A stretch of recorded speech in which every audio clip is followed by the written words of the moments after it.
Hi everybody, thank you for joining me today. So today's video, we're continuing on doing sketches, but using washi tape. So I wanted to show you, there's this company called All Create, and they have these washi tapes that you can line up and create scenes with the washi tape. You do wind up wasting quite a bit of it, but you get so much on the roll that you can do a couple of cards. So this is obviously their Christmas one with the doggies, and then they also have. I'm gonna try and lay out a little bit of this one. There's a flower, and it takes a little bit of time because you want to like kind of line up the scenes and see what piece goes where, and sometimes you have to, you know, pull a little bit more and then see, okay, well, this goes here.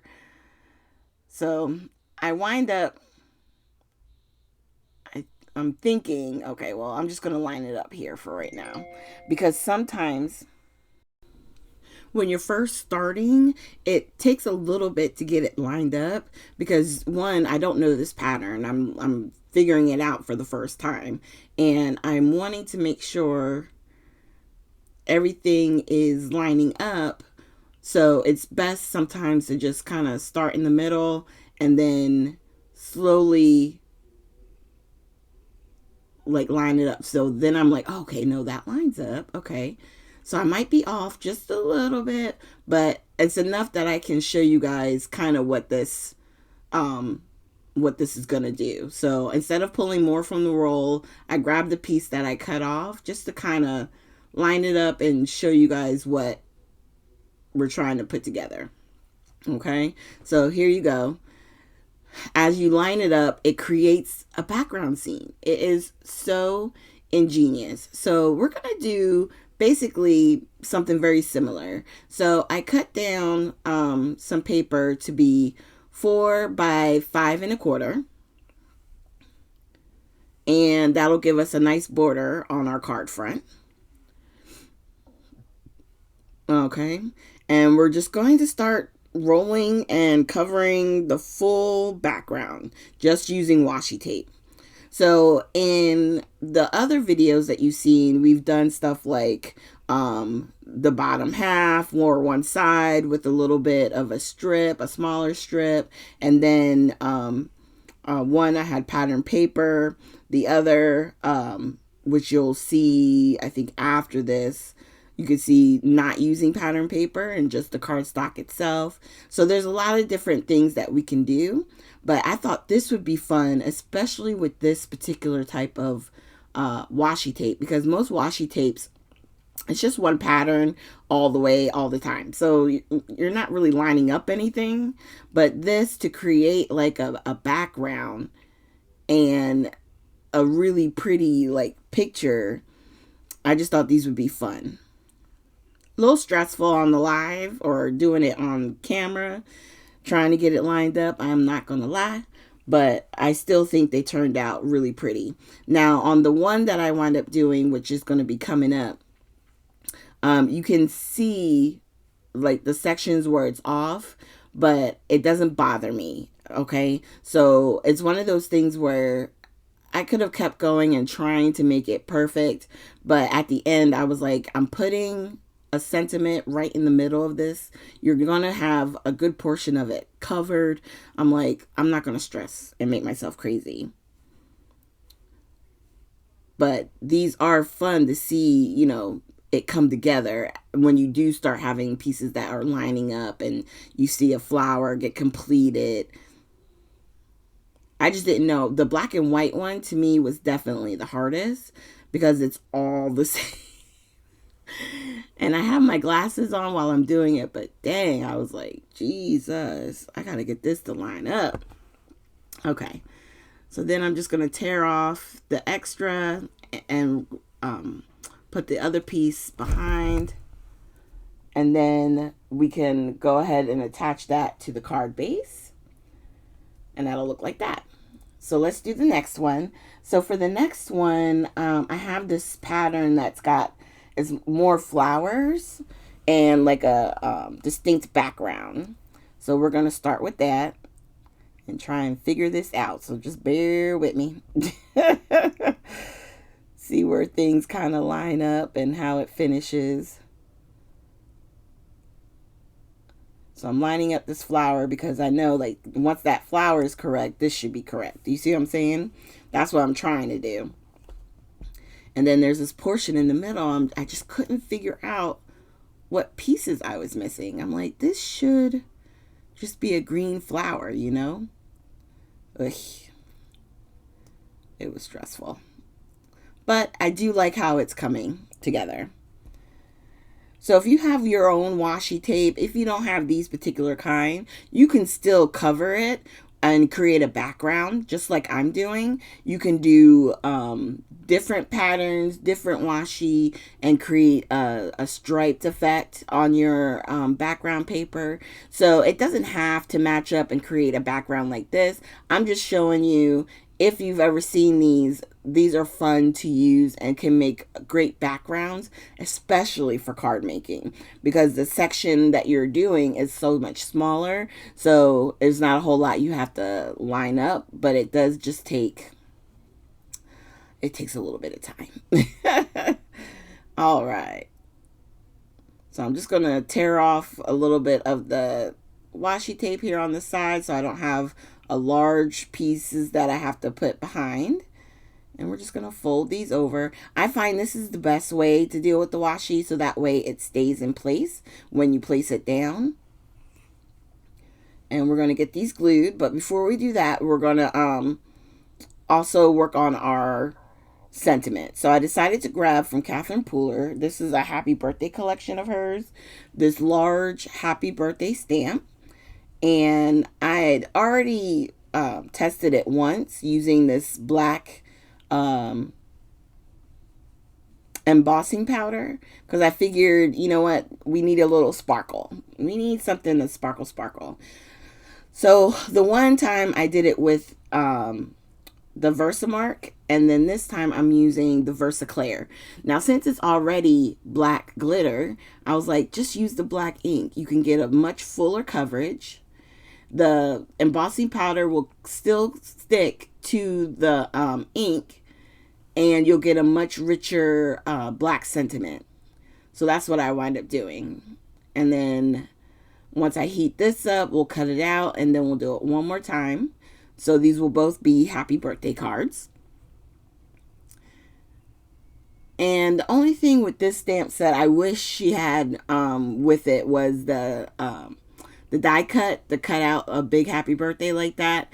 That would have been perfect. But I'm going to show you what I'm going to do, which is on one card, I'm just going to make a big square with the happy birthday in the middle. And then I do one where I kind of trim around the edge as close as I can to create sort of like a bubbled effect for the other card. And that's what I'm doing here with my cutter. Just trimming it down, trying to make a nice square. And then that'll cover up any like indiscretions in the middle that I may not have lined up correctly. And then we'll do it one more time, because I definitely like the way it turned out using the Versaclear ink. And you can use your oxides. Any ink that stays wet a little bit longer, you can use those for your embossing powders. So if you don't like the way it looks using the clear and you want to enhance the color, then use black. If you have a black pigment ink like this, sprinkle your embossing powder over top of it, and boom, you're all set. And then we're just going to make sure we close it up, because we do not want to have any spillage. And then I'm just wiping away the extra powder, because I did treat my paper before doing the heat embossing, which is key. All right. I'm going to heat this up one more time. And then I'm going to show you on this one is the one that I'm going to cut out sort of like a bubble.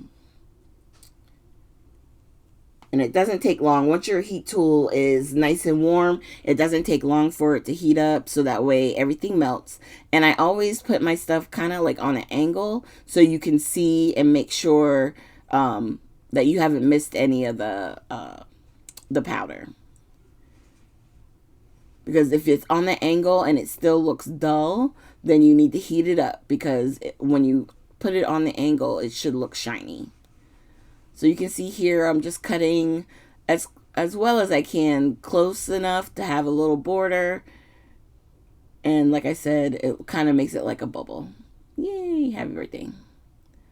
All right, so now we're going to use our tape adhesive. I'm going to grab some glue and put that around as well, because I want to make sure it stays down. And then just making sure the card is opening in the right direction. I'm going to go ahead and lay that down flat. And you could put foam tape under this and give it a little bit of height. I decided to give the height to the sentiment. So the happy birthday is going to stand up a little bit off that surface. And then I'm also going to wind up looking for a little bit of some Nuvo drops. But we'll come to that in a little bit. Okay, with something like this, you could use your sequins, you can use gems. There's a lot of different things that you can use. But I wanted to grab the enamel dots because they're fun and they're a quick way to add a finishing touch to the card. So we got our tape again and the glue. Again, the tape just to help, or the glue, excuse me, to help hold it down because of the washi tape. You know, it has sort of like a non-porous film on top. So I like to use definitely the wet glue with this to make sure it holds it down. And we're going to cut another piece of foam behind the happy birthday.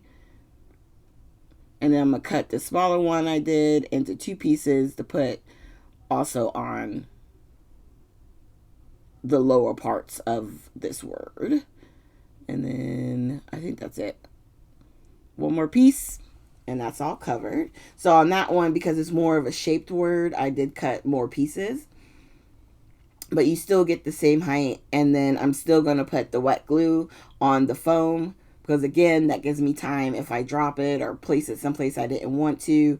That gives me time to be able to move it. And then I just put one of my stamping blocks on top to kind of keep a little bit of pressure on it. So right now, this is me searching because I know over here I had a black Nuvo drop. And for the life of me, I couldn't find it while I was trying to do the recording. And then finally, ta-da, I got it. So we're going to do 3 dots on the bottom right. And I just did a quick tap to flatten it. My suggestion with the Nuvo drops is always just practice, practice, practice. Use it. Don't be scared. They may look ugly in the beginning, but the more you use it, the more you get better at it. And once you squeeze it out, if you tap your card or your project, it flattens to look like an enamel dot. So even if you didn't like pour it out or squeeze it out just right, you'll be able to have a really nice finished look. And then we're going to do some splatters real quick. And I just did the black splatters on this one. I didn't go too crazy. And that's it. I love how these turned out. Now with the Nuvo drops, obviously you got to put it to the side and let it dry for a little, for at least a few hours. Now by making them enamel size, they will dry quicker, but they still need time to dry.